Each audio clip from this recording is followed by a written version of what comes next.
ကျွန်တော်တို့ခရိယန်ဖြစ်ရတာအလုံးဝမ်းမြောက်ပီတိ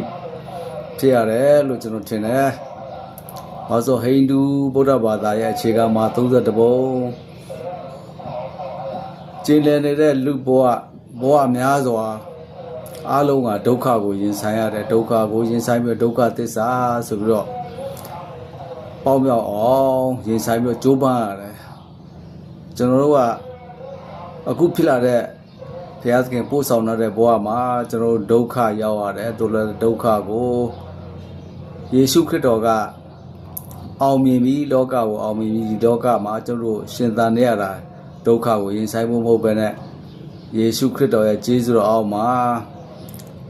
ကောင်းကြီးကိုသာရှာဖွေပြီးတော့သူကချမ်းသာနဲ့ကျွန်တော်တို့တွေးပြီးနေရတဲ့အတွက်ဖြစ်ပါတယ်ခင်ဗျာအလွန်အစဉ်အမြဲဝါမြောက်ပီတိဖြစ်ရသောယေရှုခရစ်တော်ရဲ့ကျေးဇူးတော်ဖြစ်ပါတယ်